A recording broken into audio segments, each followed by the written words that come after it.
Yo, yo, yo. Welcome to episode number 4 of the Get Peaked podcast. It's pretty unbelievable that we're already actually at episode 4. I didn't even know if we'd make it this far, but it's been a lot of fun so far, Pete. So, we're We've slowly made it so leveling. far. Yeah. Yeah, we're slowly leveling up too. We got this new little Wait, hold on. Episode 4.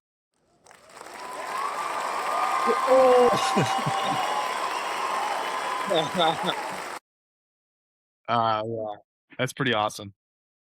We gotta start to get some more of those effects in the middle of the we gotta do Just that. record some soundtracks of our own and then play them. That'd be funny. Yeah. So this episode where it's just gonna be me and Pete. Little recap of his tournament and kind of a lead into my tournament. As well, we'll talk about some of the guests we're gonna have on in the future. Pretty excited to get some of those guys and girls on the books and just keep learning about performance, high performance. So um yeah, I'm pretty hyped about it. Yeah, I think the guest episodes are gonna be maybe more fun for everyone else to listen to. These are kind of I don't know, I enjoyed them because it's just me and you, and we can talk about in depth about our stuff, but, It's just um, like a mental yeah.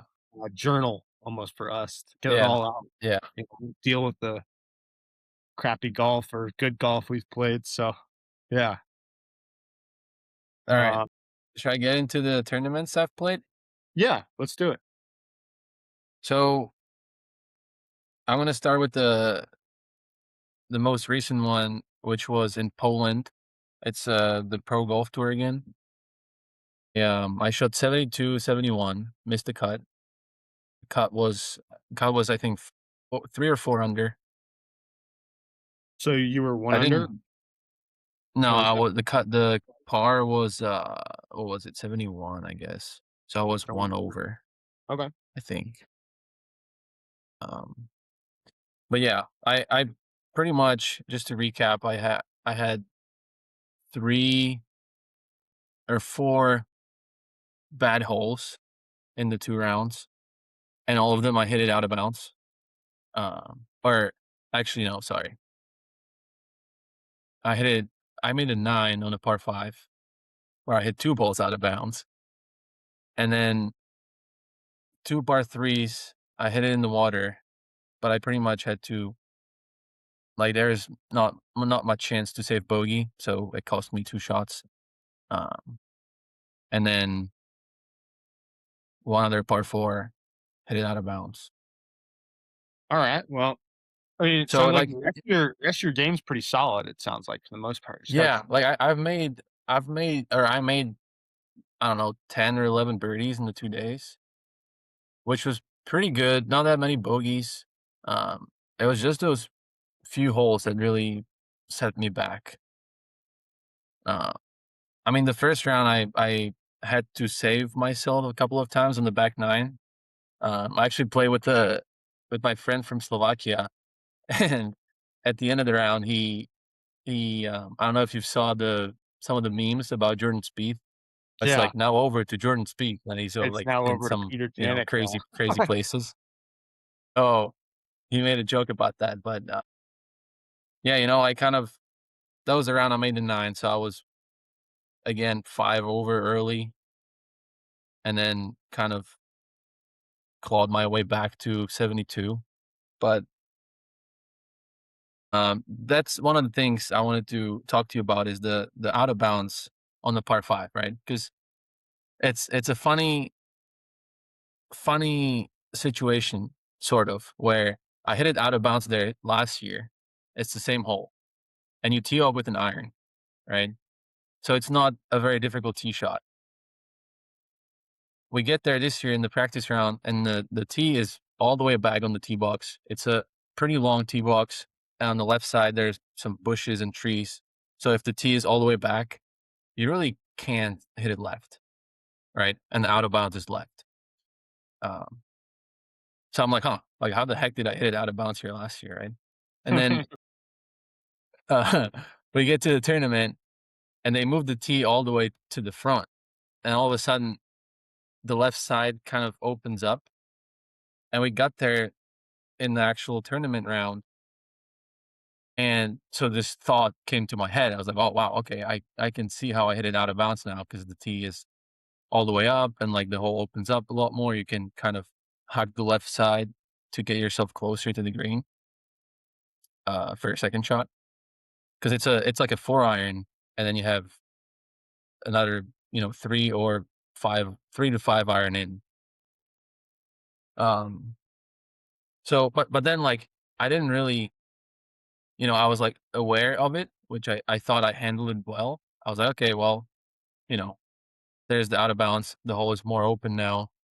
But I have my target, which was, a little bit further right on the conservative side, and I had a shot in mind I wanted to hit.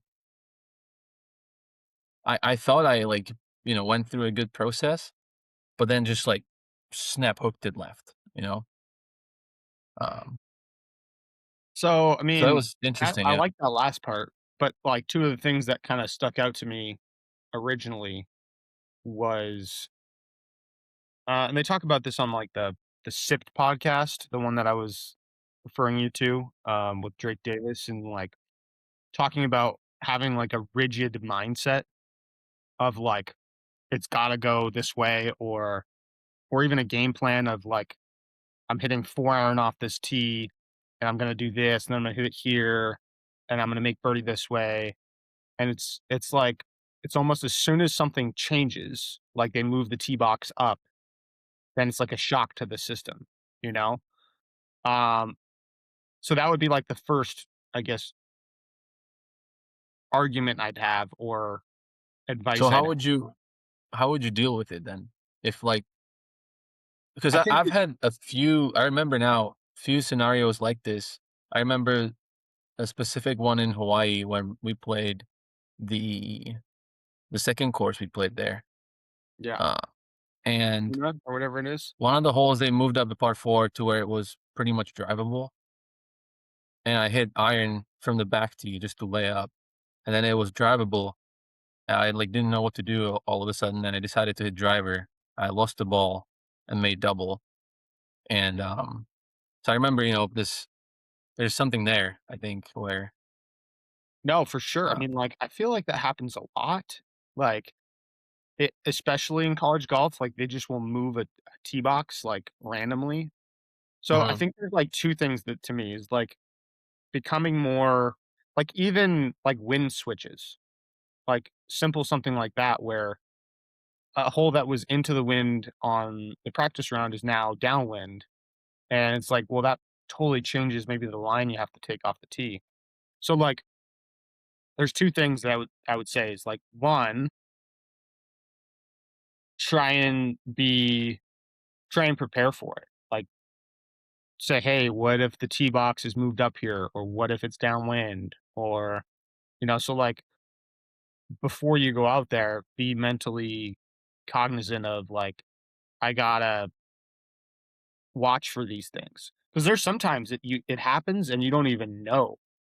like they move the tee box one up and you're like, "Oh, it's driver." Like, I'm hitting it at this spot, and the next thing you know, you hit it and you're in the rough and you're like, "I thought I hit, like, a perfect shot."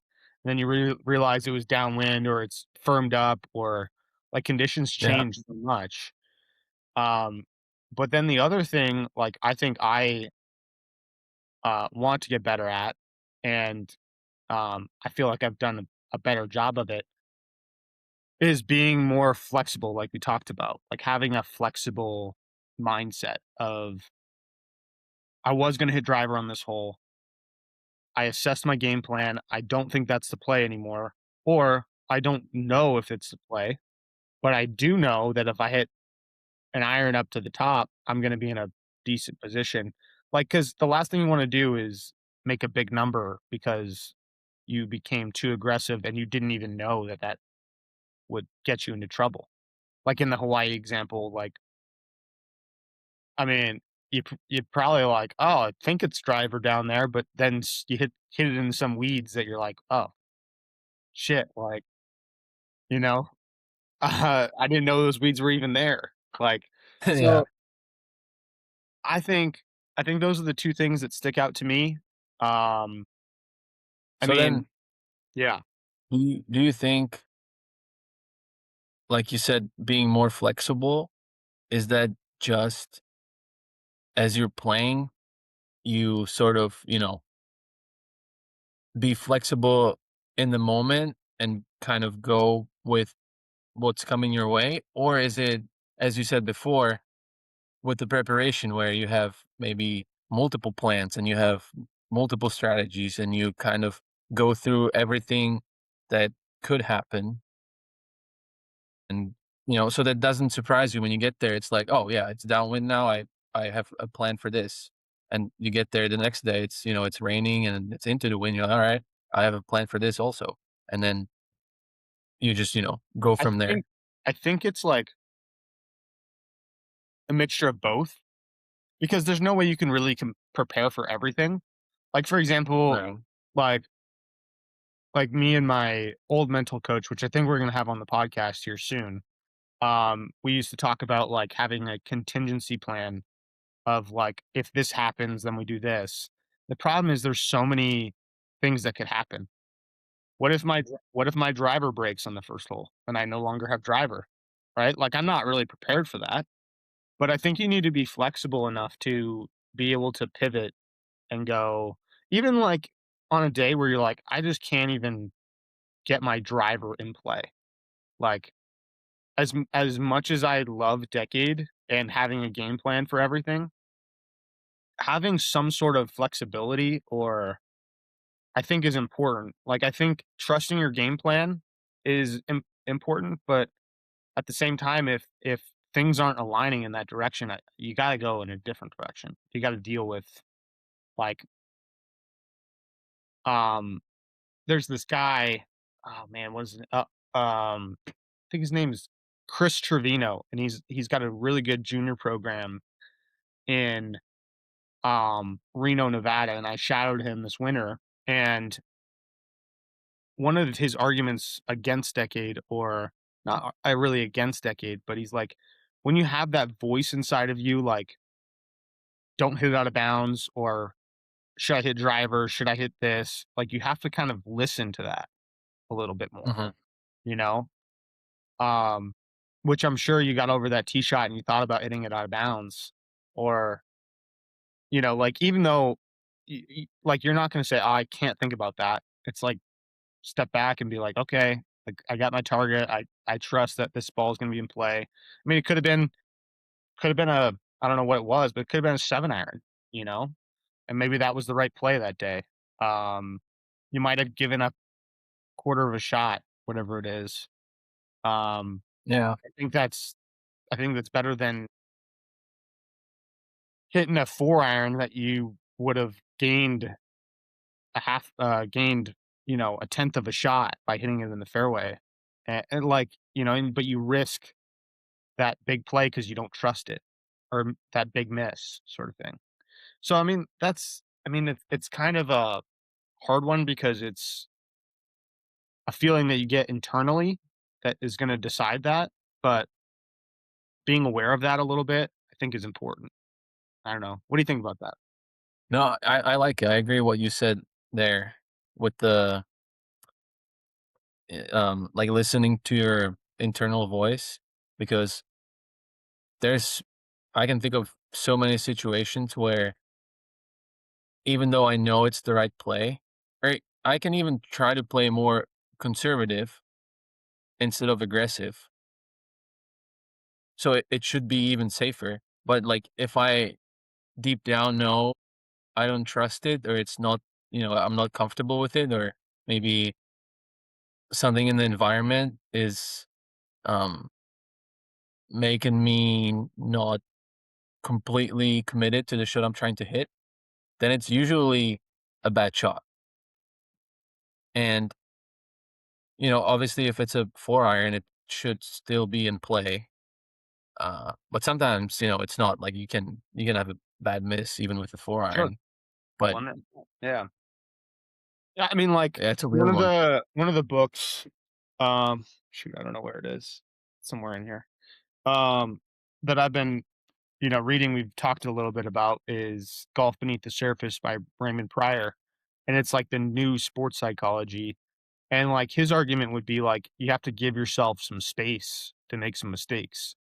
Like, and that's not like hitting super conservative club off the tee, but I feel like also when you take an iron in your hand and you get over a ball and you're like, I can't hit this iron out of bounds, or I have to hit this fairway, or like if I want to win this tournament or if I want to make the cut, like I can't make a big number here, which isn't necessarily true.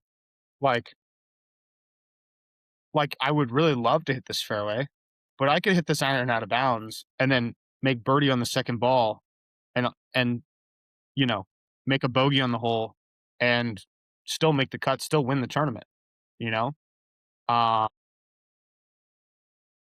I Yeah. think I think someone that's I think there I don't I'm not 100% sure on this, but one that sticks out to me is there was the guy that won Hawaii our last year, Wendy Ding or whatever it was, the guy at Arizona State. Yeah, I He don't know his wearing name. It was Wendy something. Yeah, I think it was yeah, but we were all commenting on, like, how much of a machine he was. He was, like, dominating the field, Uh-huh. and I think Mav played with him. Could be wrong. Or someone played with him on the team. Might have been Dietrich or but I anyways, don't know. he's cruising, and he gets up and he's, like, been hitting driver on the super tight par 5. I don't know if you remember the one, uh, and it's, like, ridiculously tight. Everyone's hitting irons off the tee when he's smashing driver down there, Okay. okay? And I remember someone saying, like, he popped one out of bounds, and everyone thought, like, "Oh, maybe this is the one that, like, takes him down," like and sure enough, he just gets up there, makes birdie on the second ball, and, like, walks away with a bogey, and you're like, "Oh, didn't really give us much back there," like Yeah. so I think, like, having almost an acceptance that I could hit this ball out of bounds. Like, it's not like building a game plan so that you can never hit one out of bounds because you're going to hit one out of play at some point in your career, you know? It's Right. like you have to accept the fact that, like, I'm gonna hit some out of bounds, but if I hit one out of bounds because I'm not fully committed and, like, in my process, then I can be a little bit pissed. But it sounds like you had a solid process, but maybe there were some of those thoughts, like, instead of, like, "Holy shit, I could hit this out of bounds," you went, and then you're like, "No, no, I'm gonna hit this in play." It's almost creating more tension when you do that, because Mm. when you do hit one out of bounds, you get that gut feeling of like, "Oh my gosh, I I It's convinced over. myself I wasn't, and Yeah. now I'm out of play," you know? Um, which I think is, like, more new school than old school direction, where old school was like, "I'm so confident, no one can beat me," and then what happens when someone beats you? Like, what happens when you hit one I'm such a great driver, I don't hit one out of I'll never hit one out of bounds. That's like the old school kind of sports psych versus new school is like, I could hit one out of bounds, but I'll respond this way and, it's not really gonna shake me, you know? Um Yeah, I think I might have gone almost, like, the other direction with it, where I was like, "Alright, this thought came in from last year, so I'm definitely not going to hit out of bounds. I'm gonna aim further right and make sure I'm in play, like, even though I'm not gonna be able to go for the green, just put it in play, whatever, play it safe, right?" And then, maybe I was aimed too far right and tried to, like, get it back left or something. Sure. Um, Yeah. so I think it's more yeah, like it's a swinging aggressively to that target, you know? Right. It's like Which, you know, yeah, yeah, I kind of this is a good segue to the second point where there's a few other holes on that course. They're pretty narrow, at least visually, because they're both tree lined. And again, it's one of them is out of bounds to the right, and then water hazard on the left, and the other one is well, there's no water, it's just trees, but it's a hazard, right? And the other one is trees on both sides. And again, you're hitting a 3 or 4 iron off the tee. Um, but I I thought like at first that I struggled sort of mentally on those holes because I wasn't really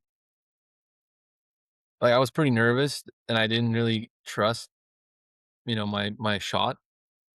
But then I thought about it a little bit more and I kind of went back to what I've been practicing the last, whatever, 2, 3 months, which was or basically ever since I started doing the lessons with Sean, which he wants me to hit all of my long irons pretty high to one, help me with my swing tendencies, and two, because it's just good to hit your long irons high to be able in to the stop green. them quick Yeah. and um all of that. So I've been practicing mostly high shots.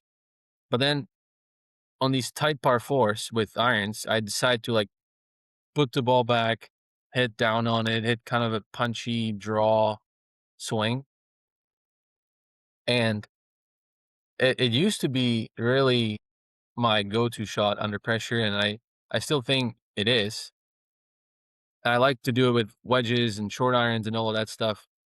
But since I haven't been practicing it as much, I've been hitting, sometimes kind of over draws. I hit it on the toe a little bit and over draws.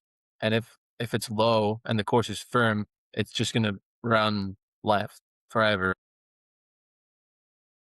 But also sometimes I kind of like get ahead of it, I think. I get a little bit stuck and then keep the face open. So it comes out to the right. So I have two-way miss now. Yeah. And I know what you're when saying. there's out of bounds or like, penalty areas on both sides, it's hard to really be like, you know, I'm gonna start it over there and I know it's gonna turn left. And I have, 30 yards of space to curve it in there. Um and I talked about this with one of the guys who is playing pretty good this year. We shared a room, we were roommates this tournament, so we kind of had this debate at night and he hits this nice little cut, pretty consistent with it. And I talked to him about it and he said, "Oh, like you think these holes are tight? Like I don't really think so. I just started at the edge of the fairway in the rough and I know it's going to cut and I have like 30 yards of room and it's a pretty standard 4 iron for me or 3 iron whatever he hit."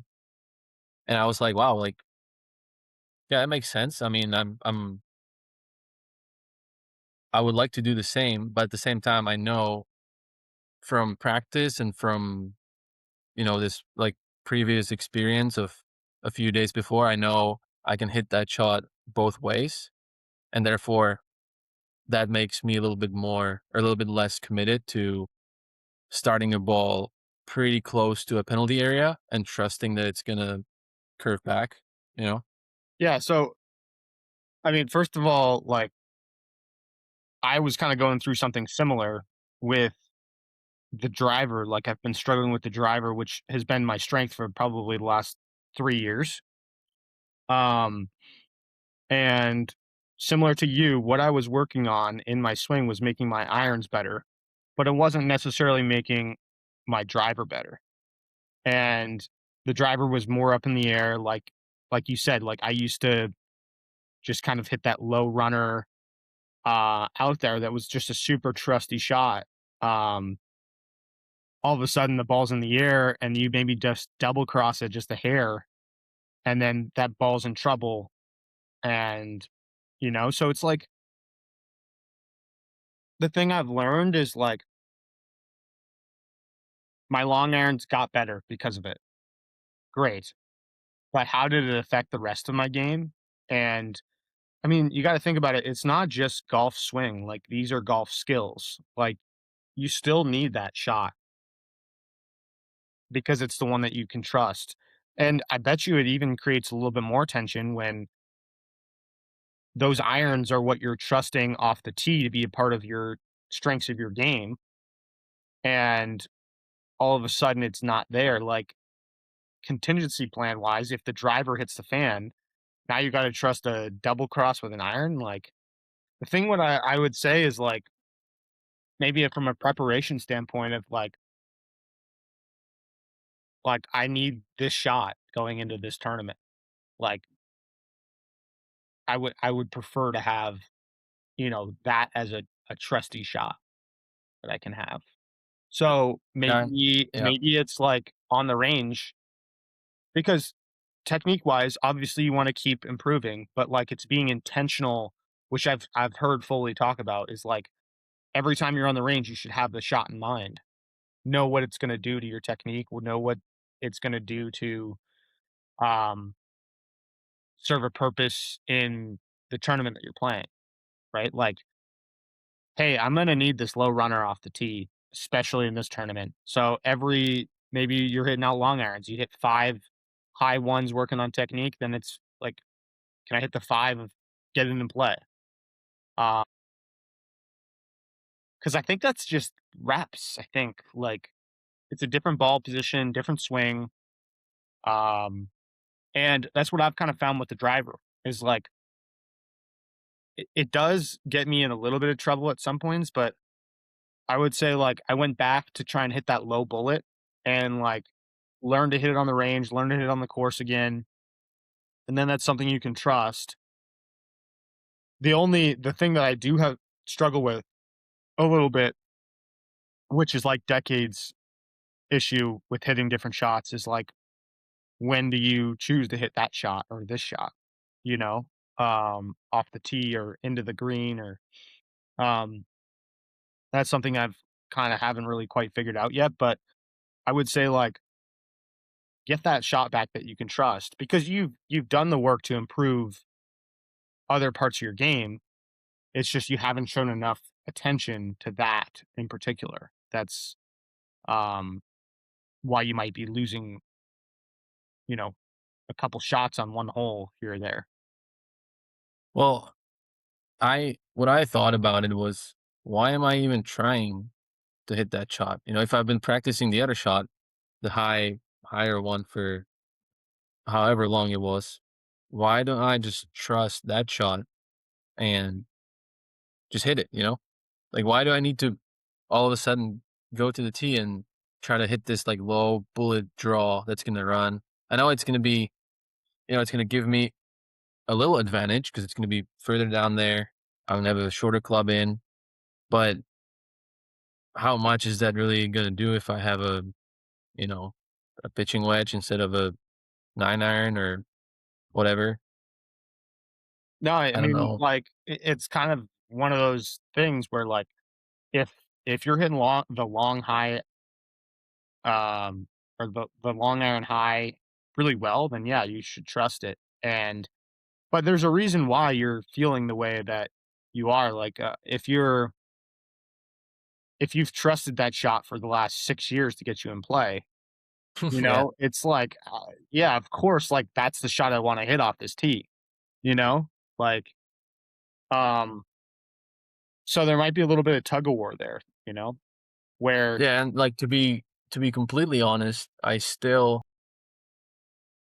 or not still, I definitely double crossed the high one as well. Like it's not as I've been practicing it and now it's bulletproof and I can just hit this high fade or high whatever and it's gonna work every time. It's somewhat in the similar space, just a little bit more practiced. So I guess in the moment it would have been better solution.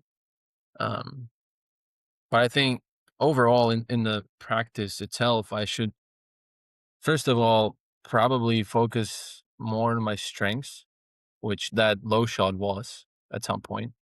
yeah, You know, for sure.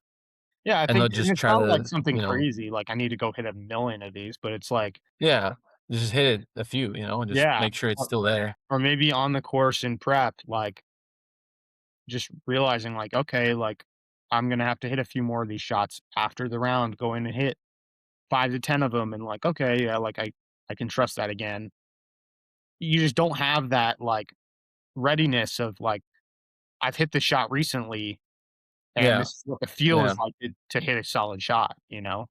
Um, but yeah, that's the main suggestion for those 2 things. It's more like a game plan or preparation wise, or maybe just a I sweat. agree. I actually wrote down in my notes underneath both of them preparation in a little box. So Yeah, we came to a similar conclusion here, I guess. and, like, also for a lot of golfers, I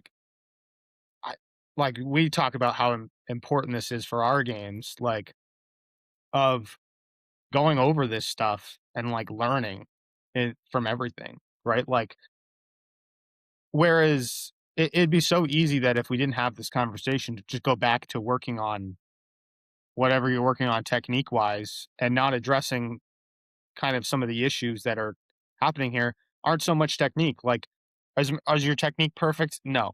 Is it still a work in progress? Yes. But like maybe just a slight strategy change or slight change in mindset, um, or different way of preparing could save you. I mean, you made a 9 on a par 5. If you make a 5, you save 4 shots and make the cut. You know, like Yeah. where I mean, like professional golf is so difficult. Like that's a huge difference, you know? Um, yeah. Yeah, this I also had this debate with the same guy where we talked about how I can, practice quite a bit in a day and still feel like maybe it's not enough or um I didn't do everything I wanted to do. And he had a completely different perspective, which was pretty cool, where he says he only practices golf as in, driving range, short game, putting, wedges, whatever, for about 4 hours a day. And, some days he goes and plays 18, not every day, or 9 holes or whatever. But then he counts all the other stuff into his sort of, I don't know, like hours worked in the day, where I wouldn't really do that. And he puts his hour and a half in the gym, his hour of stretching at night, his 30-minute meditation, his as we did now, kind of a what is it, 33 minutes of going through stuff from the previous tournament and trying to learn um, what can you improve, what can you change in your preparation, how can you uh be prepared better for the next tournament. And I think he has a mental coach as well that he talks to, so he counts that. And then he showed me his like golf diary practice logs, right? And it's all of this work, which it is, it's not just golf. It's so many hours. It's like, it's full days. And then you have recovery too, which he counted. So but it was a pretty cool perspective to hear, where it's not just like, oh, you gotta be 8 hours or 10 hours at the golf course, working on stuff, but it's all this other stuff that actually on this level, I think makes you better and then makes you work on the right stuff to get better and not just, do random or the same practice every day thinking it's gonna, you know, you're gonna improve dramatically because you're just doing the same thing, Yeah, you know? no, like totally agree with that. And 2 things that pop into my mind was I love this Sipped guy. Like I'll quote this guy all day long. But he's like, it's an energy game. He like you have to be aware of where your energy is going. Like if your energy is always going towards grinding on your golf game, technique wise, like you're not going to have much energy left to give to some important things like making sure you have the right game plan or reflecting on how you played a tournament or your recovery. Like recovery is so important. Um, doesn't mean you should be going and just scrolling on your phone for 2 hours and doing nothing in that regards, but like simple stuff like going to the gym or even just getting outside and like doing something non golf related. That stuff's helping your golf game too. Like, uh, yeah. So that's something that really stands out to me. And I really like the way that this guy, he's like, I count these hours. Like, this is work towards, um, you know, and like maybe it's something like going on a hike. The hike could help your golf game, really could, you know, where it just gets you in a better, like, I guess, phase of mind or peace of Yeah. mind that could ultimately impact how you're doing, you know? Yeah, you get some conditioning out of it, you know? Yeah. But I mean, it could help you with your golf game. But, um, and then the other thing too is like when you go to practice, it seems like this guy is has a lot of intent with what he's trying to do, Yes. which is the other thing is like you go to practice and you show up and you're like, oh, I'm gonna work a little bit on this. I'm gonna work a little bit on this. It's like not really thinking about, hey, this is the low iron that I need off the tee for this tournament coming up, or this is the shot I struggled with in my last tournament. Um, and then there's got to be some sort of consistency to it too, of like, hey, this is what I'm working on technique wise.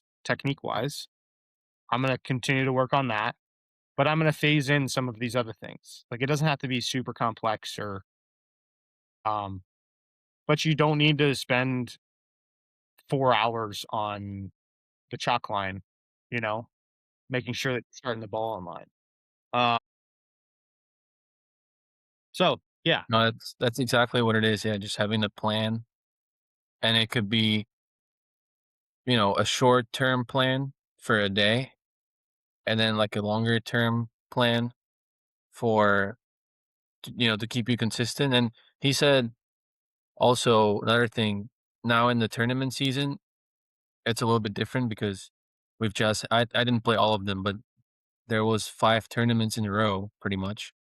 So you don't really have a lot of time to practice and go through all of your routines or really even, be at home and like see your coach or whatever because you're on the road. And so that's another part. But he said in the actual preparation, maybe in the off season or in between tournaments, he goes through what he called I wrote it down here, like an easy week, medium week, and heavy week, right? Where I don't know, heavy week would be whatever, yeah, like, 70 practicing hours a week on of work, just grinding, right? sure. Medium week, a little bit less, and then easy week, just, you know, whatever, 25 hours that week. You just kind of make sure everything's good. Maybe you work a little bit more um, on recovery and on your body and make sure everything feels good.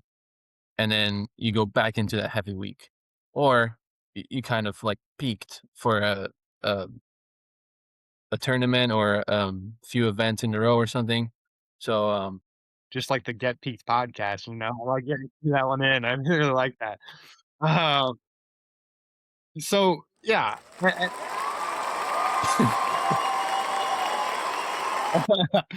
yeah, that's awesome. We gotta incorporate that more. Um, like the other thing that sticks out is it's the same thing as you got to be flexible too. Just because it's a hard week or a tough week or whatever it was called, like doesn't mean that like maybe you get gassed in the middle of it and mhm, you're like, this is not good. I'm not getting what I want out of this. you got to be able to pivot, or even simple stuff like I used to plan out all of my practice, and then I get to the course and there's like 50 people on the putting green. It's like I can't do my practice routine with 50 people on the putting green. So it's like you have to be able to pivot on this stuff, which I think this guy probably has learned to do quite well. Uh, sure, he has Yeah, I think a game plan of yeah. what he needs to get done, but it's not like putting this pressure on you that I have to do it this way all the time. Yeah. So that would be the thing that I'd suggest is being able to pivot and go, hey, look, I don't have, it's raining out. I gotta find something to do. Okay. Like instead of getting on the chalk line, I'm gonna hit some putts on the ruler, check my setup indoors. Um, and then it's like, I'm gonna go on the course today because I don't want to grind in the rain on the on the range. Like I just don't think it's that great. So I'm gonna go on the course, hit a couple tee shots, um, figure out what my tendencies are with that low iron that I'm hitting in the in the rain. Like it might change, um, might not be functional. Maybe that's a week that hey, look, the high iron is better in the rain. I'm hitting that one all day, you know. So it's like little stuff like that that could save you a couple shots here or there um, in the actual competition. So Yeah, I mean, that's pretty much I have another thing, but we pretty much talked about that too. It comes down to, this flexibility or being able to adapt. Um, so I guess, let's talk about your tournament coming up. What's it called? Is that the national championship? oh, it's the qualify for it. The Cool. qualify. Okay. Yeah. Yeah, so it's 2 days, which is I haven't played a 2-day tournament in I don't know how long, or since, I guess, the winter. Um, so it's gonna be a lot of fun. Um, it's called the Western New York PGA Assistance Championship, um, down in, Erie, Pennsylvania, which is funny because it's Western New York, but that's part of our section. Um, it's a course I have Okay. not played yet, since I've been here, so there'll be some prep going into it. Originally, I was supposed to go down today, later in the afternoon, but I have to work now. So I'm going down Wednesday night to get a to see the golf course a little bit. Um, hit some shots. And you start on Thursday or Start Friday? on Thursday, Okay. Friday. Um, yeah, game's feeling pretty good going into it. It's probably the first time um where I've felt good going into a tournament this year, I would say.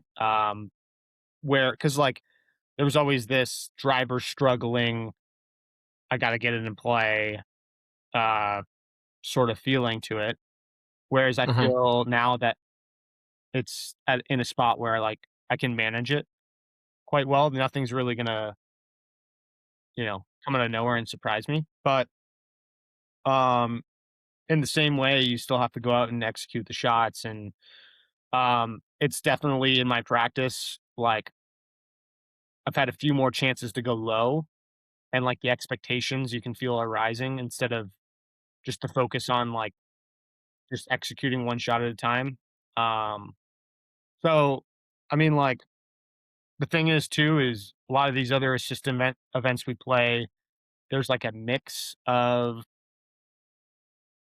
the great players showing up, and like there's like let's say 4 to 5, guys that are really good that are showing up. Instead, this is all of them because it's the assistants championship, and if you finish, I think top 3 or top 2, then you get into the national, um, which would be awesome. That's down in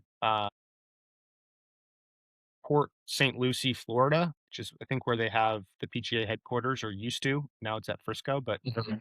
um, it's down there in November, so that would be a lot of fun. It's like a 4-day tournament, two round cut. Um, Okay. so yeah, preparation wise, I feel like I'm in a pretty good spot. Uh,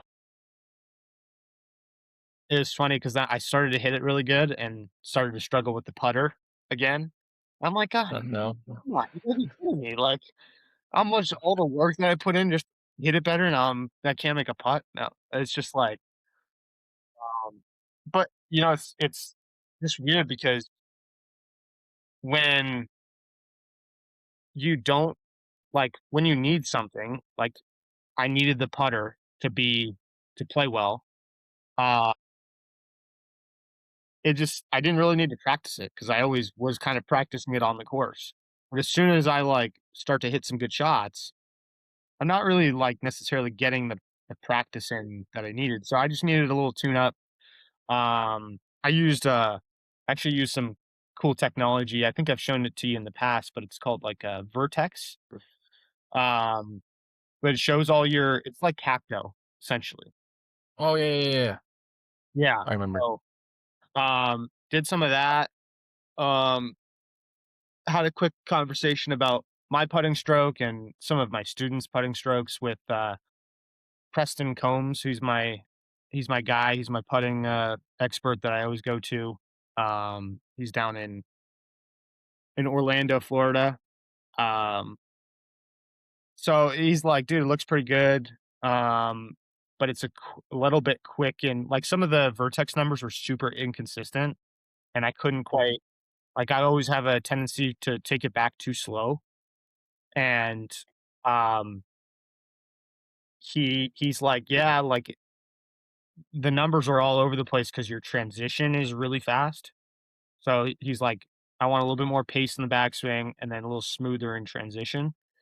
And I was rolling the rock the other day, so I'm back, you know? There you go. Ye um, We're oh, back, yeah, G. but it's gonna be the same stuff. It's gonna be all about I'm sure at some point I'm gonna have a bad stretch of holes and it's like, just keep trusting it. Don't look at we don't need to look at the leaderboard and try and win this tournament. It's just wait for your run to happen and just keep executing golf shots. And it kind of goes back to something that I wanted to talk today about was having a definition of success.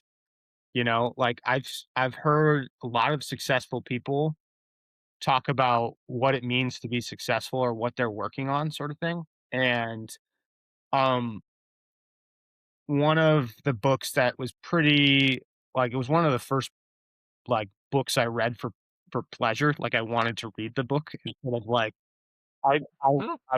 I have to read this. Um, it was actually we'll have the sports psych on, but one my first sports psychologist I ever saw, Paul Ashbrook, recommended the book. It's about John Wooden. It's called "You Haven't Taught Until They've Learned," and he used to talk about having a pyramid of success, and having a definition of success. See what it is. I think I got it right here on my wallpaper. But he says success is a peace of mind, which is a direct result of the self satisfaction in knowing you did your best to become uh, the best you are capable of becoming. It's a little bit of a mouthful, but the idea is if I go out and I did everything I could and I don't qualify, I have to be okay with that.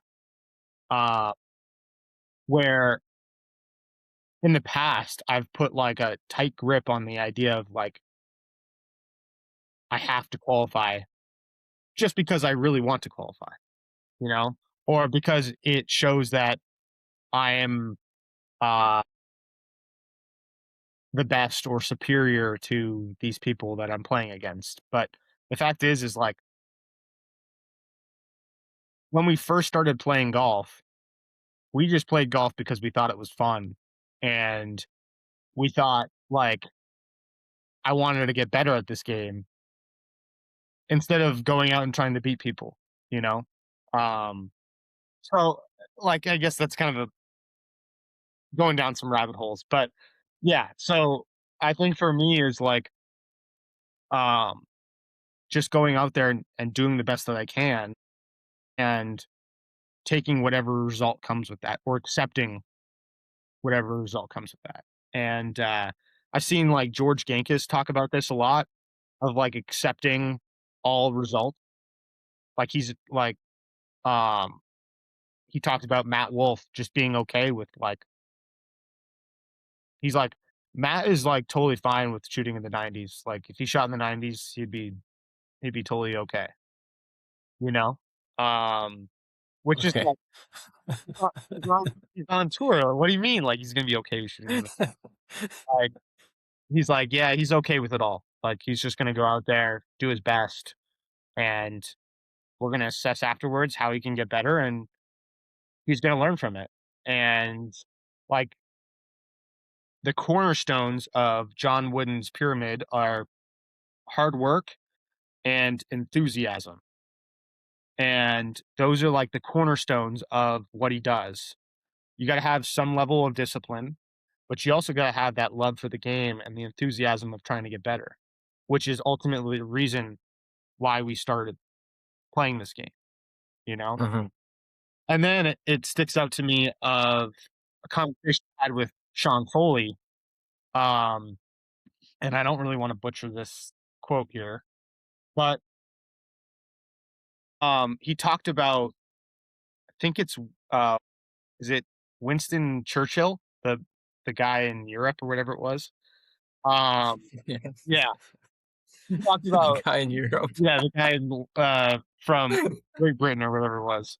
Um, but he talked about him and he talked about his definition of success was moving from failure to failure without losing enthusiasm. And Say that again, moving from failure to failure without without losing enthusiasm? yes, which is Oh, super that's pretty similar cool. which is super similar to what John Wooden's talking about, you know? Without losing that enthusiasm and hard work, moving from failure to failure and learning from them, it would be like a good, I guess definition of success. Uh, so yeah, I think like some of that is super important and something I want to work on because I'm constantly trying to like compare myself to I'm this on the rankings and like but in this Foley talks about this career is a long time, like career is a long time. You just got to keep plugging away, keep improving. And if you just constantly have that judgment, then you're going to be staying in one place all the time instead of having that freedom to like fail and improve and fail and improve and you know. So do I wanna qualify? Do I wanna win this tournament? Absolutely, but it's not like the end of the world if I don't, you know? Or it's not my main goal going out there. Yeah, I this is a another it would be great debate for hours, I think, where I like what you were saying, and I've heard so many people say similar things, right? I recently watched the Rafa Nadal thing on Netflix, Mhm. where he's pretty much saying the same things, where, if he puts 100% effort, he's gonna in his mind, that's gonna be a win for him. Whether he wins or not, doesn't matter. He can only control what he can control, which is, his effort on every point, his, preparation, all this stuff. And then, obviously, he wants to win, but, like, he can't really control that, and for him, one win would just be to be able to do whatever he wanted to do with the effort and stuff, and then if he wins the actual match or tournament, that's obviously a great bonus. But then this is one side, but I'm also thinking about, uh, the other documentary on Netflix about Michael Jordan, right, where it seems like he doesn't care about anything else but winning the championship, right? Like, he's just so driven to have this championship. Like, doesn't matter if whoever is on the team, if he scores, if he's doing this process, nobody talks really about his process in that show, I don't think. Obviously, he practices hard and he's hard on his teammates and he works out and all that stuff. But the driving force for him is that championship, you know? I feel like. Yeah, and I think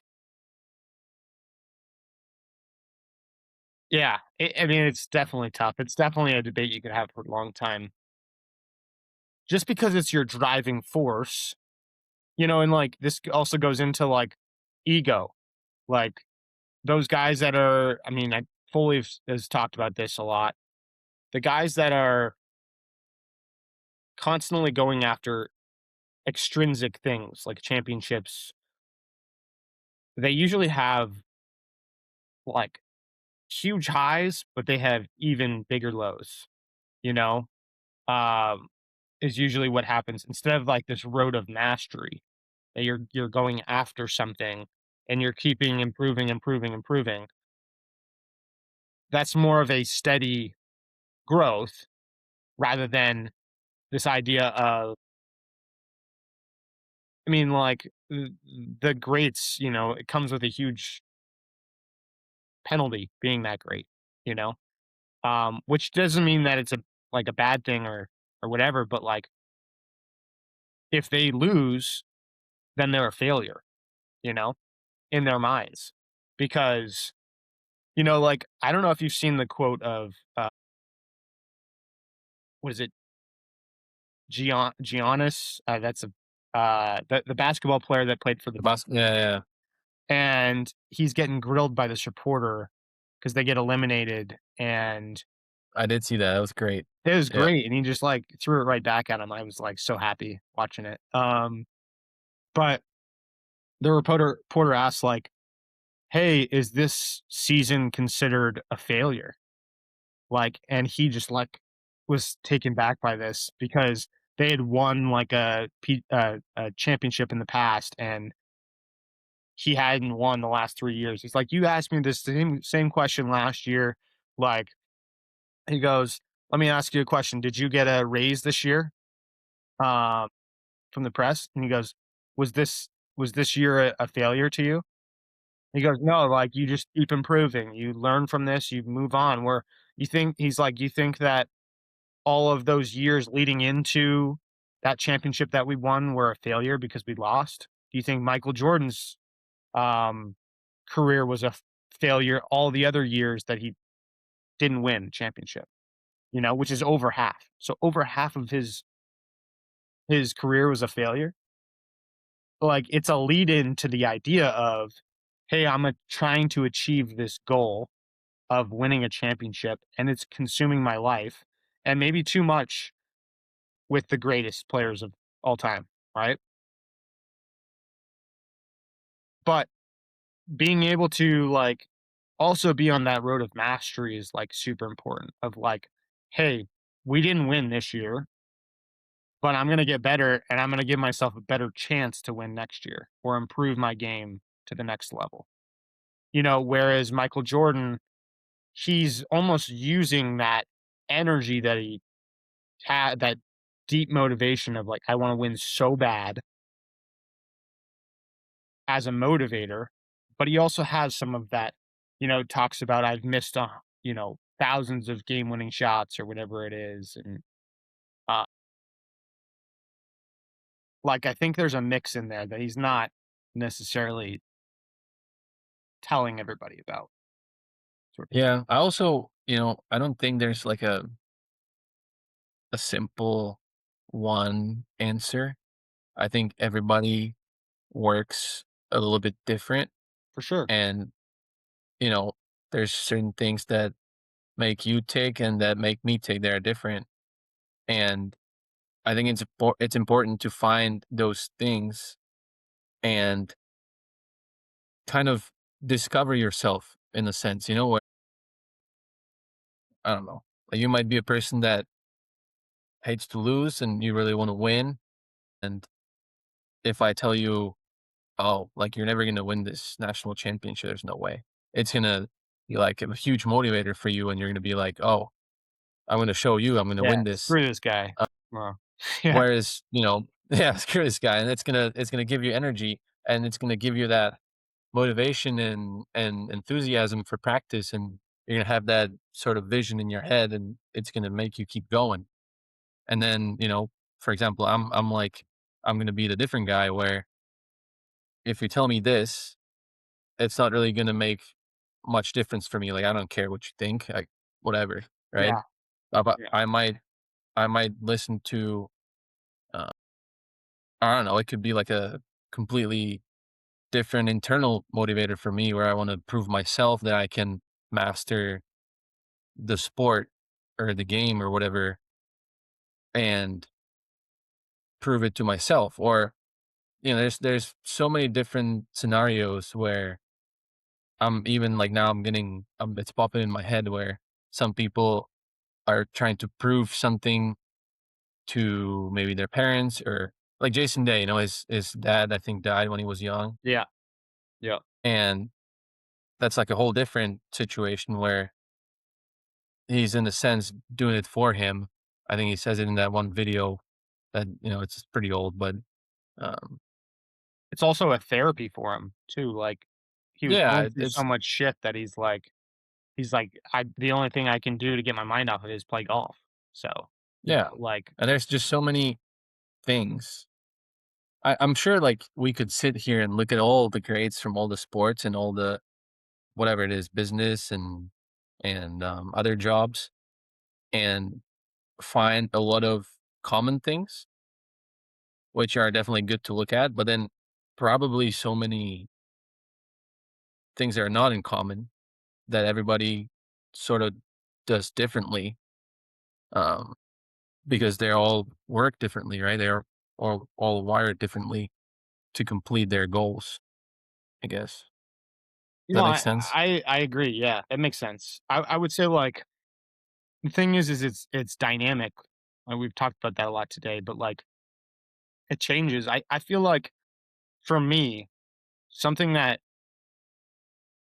I mean, you were on the bag for me when we qualified for the sectional, and I was in a much different Yes, mindset okay. at that time. Or yeah, we qualified for the US Open sectional. Yeah. Um, I was in a much different mindset at the time of like, I prepared so hard. I like talk about contingency plans. It was like every single thing I checked the box of like, I could deal with this, I could deal with that. Um, and I wouldn't let myself think about failure at all. Like I would, I would think that's not an option. Like I'm going to go out and I'm going to find a way to qualify. And it got me in the right headspace to deal with pressure situations. And the thing is I just feel like from what I've learned is it's just not sustainable. Um, which for the overall consistency of it is super important because the thing is I tried to take that same mindset into tournaments I played in the next fall of college. And ultimately that was like the start of some much better golf for me. It's probably what got me across the line of like playing some good golf and feeling confident in my game. But I dealt with like the idea of if I didn't prepare that way for every tournament, which it was not an option, like I just couldn't possibly like we go from playing in one tournament to 3 days later, you're playing in the next tournament. It's like you just can't quite have that mindset and be consistent, for me particularly. And then also, I feel like it might have helped me get the best out of my game in that particular moment, but it didn't let me grow to become a better player after that, if that makes sense. Where I wasn't getting much better because I wasn't giving myself permission to fail, uh, sort of Hmm. thing. Yeah, it's There's this interesting. I tension mean, of like you're out there, like I can't fail, I can't try the shot because I don't trust it, or I can't fail. Um, and then ultimately you are just running from what's actually going to make you better, um, sort of thing. Which is right. that's pretty crazy. That's pretty deep and crazy. But yeah, yeah, I think like that's the main thing that I've taken away from that kind of mindset. I mean, I think overall having the sort of overview or perspective of mastering whatever you're doing is probably for the best because, you know, that way you're just constantly getting better. It doesn't matter if you're the best in the world or, just starting. You just go through the same process trying to learn, trying to get better, trying to do new things and, you know, essentially learn from it. But then you don't have that thing hanging over your head where as you were talking, I was thinking about um well, I could even say Scotty Scheffler, but I was thinking about math, um, where they have, their faith and their family or whatever at the first place, and then their performance is below that. And it gives you that perspective of, I'm trying to master my craft, but I still have other things I can fall back on that are just there. Yeah, for sure. And And like the ultimate goal of like just being a better human is also part of it as well. Like, like for some people that might be their faith. For some people that just might be growth in general as a human, like being kind to others, loving other people. Um, yeah, I think like as much as we can separate your identity as a human to who you are as a performer is got to be up there for um one of the most important mental things that I think like everyone has to get over, and especially these days with social media and your reputation for of like throwing out a post of like you winning a tournament is giving you that feedback of like I'm a winner, like this is who I am, and you're thinking everyone's thinking about that. They probably aren't. Like they flip through a million freaking Instagram posts a day, but like just being uh, having those be separate, who you are as a human and who you are as a performer, I think is really important. Um, but yeah, we get to choose what success is. So, um, and Foley also always talked about failure is just feedback. That's all it is. Um, and we can, if we're scared of feedback, then without feedback, we don't learn. So yeah, it's hard because you're so again, it's you have to separate the two, but you're so like emotionally connected to it sometimes where you can't even see the feedback. You're just seeing, oh, like shit, I messed it up again. I missed, whatever, 10 cuts in a row, blah, blah, blah, right? And you're not even thinking, oh, why did I hit this shot that, you know, made me make a nine on a par five or, whatever. Instead, you're focusing on all the emotions, that doesn't yeah, really lead anywhere. I mean it's And, a natural it, thing too, right? But sure. when you're out there, just like understand, like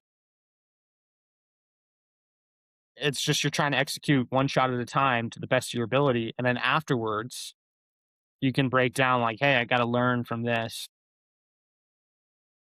and it's just those two corner pieces of enthusiasm and hard work. If you've done everything you could with, and you just like was out there enjoying the performance, then I just think like there's nothing else you can do besides learn.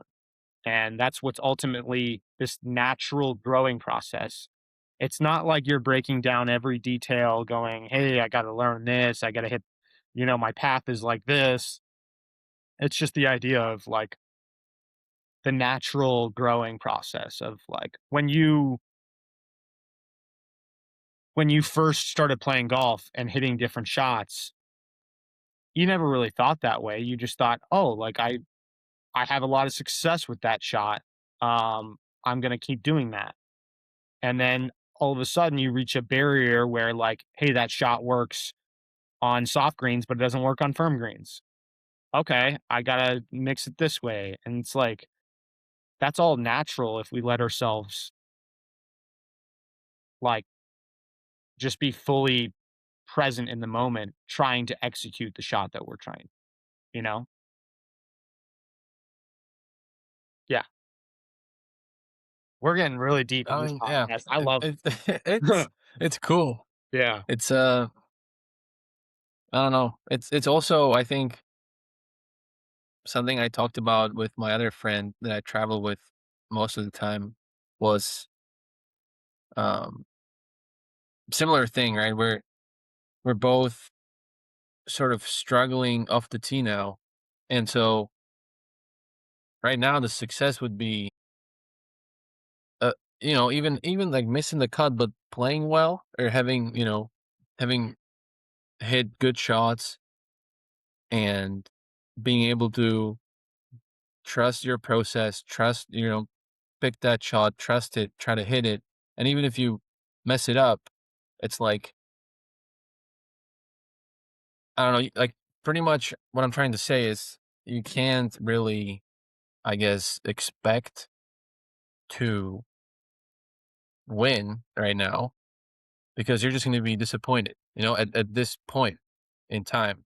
I think I have to take success as, even this last tournament, I played besides, 4 or 5 holes, I played really good. I made little birdies, my wedges were pretty sharp, my short game was good. Um, some of the things I've been working on were working on for the most part, except for those few holes, and I guess I have to take that as a success because for sure. otherwise, especially in golf, there's you don't even the most successful players that they don't really win No, much, no. right? And, So, it's this idea of like a growth versus a fixed mindset. And like, I think it's so easy when you're playing poorly to think that it is a permanent thing, you know? Whereas like, no, I'm just continuing to grow. Like I'm going to be in a better place in a year from now. Um and that's the main thing that sticks out to me is like that I'm hitting the driver poorly now and I'm just going to be hitting it poorly for the rest of my life, forever. which is just not true at all. Um, but that's just where our minds go because we're just, it's like a survival thing. Um, Yeah. so I just think like overall, like if we break down your tournament, and this is why it's so important to do this, is hey, I did a lot of really things well. A lot of really good things, and um, I just had 3 or 4 holes that really cost me. So like I'm gonna focus on the shot that I can trust. That maybe instead of 3 of the holes being poor, it's only 1 the next time I play, but I'm also really stoked that I've just been playing really solid, and if I get rid of those 3 holes, then I'm right in maybe not even contention, maybe it's just made the cut, but maybe it is contention. Maybe it's that little bit of momentum that gets you going. Like, it's just you're not that far off in golf, ever. And to be honest, these tournaments we play, I guess this one was a bit different because a crazy round by this guy. I think his name is Mauro something. He he had a round where he shot 9 under, I think, with a hole in one on the par four, and then an eagle on the par four, Jeez. and then like a ton of birdies and whatever. Um, so that was pretty crazy. So this tournament, um, the leaders were a little bit more separated from the cut. I think the leaders after 2 days were 14 or 15 under, and the cut was four. Um, So this is different, but usually if you make the cut, you're not really that far off. Like if takes say one the good cut is round. 2 under and you're 4 under, the leader might be 7 under or 8 under, so you're pretty much right there, you know? No, I get it. Yeah, So you're never that far off, but man, would it be nice to get just go unconscious like that and just shoot 9 red? Oh, man, I that know. would be nice. It's, yeah, it's crazy. Yeah, yeah. Um, I think we wrap it up. We have some exciting guests coming on later in the podcast. Later this week, our teammate from Pacific. We got to stretch outside of teammates here in a little bit, but I know. um, our teammate from Pacific's got a really cool story. He was kind of lost at one point, and he was lost after school. He was a very good player, Italian player, um, and I think he was teaching math or something like that as a tutor. And next thing you know, he's caddying on the European tour. So he's caddied for the same guy for I think 2 to 3 years. Recently they separated, and we'll get a little bit more into that. But his name's caddy's name is Leo Rigamonti. So we're having him later on this week, probably Thursday. Um, uh, Sorry.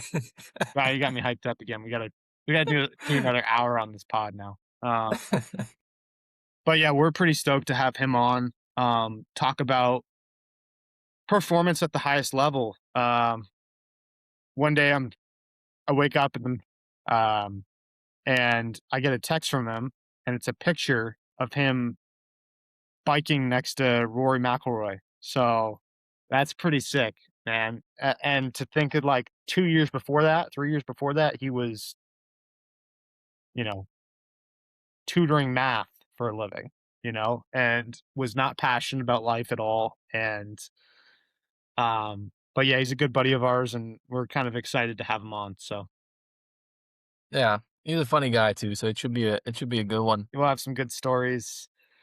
Um, yeah, I can't wait to get into some of that stuff. It's gonna be funny. Same here. Yeah. All right, Pete. Peace out. Thanks everybody for listening to episode 4. 4. Episode 4 of the Get Pete podcast. Episode number 4. All right, boys. Alright. See you, man.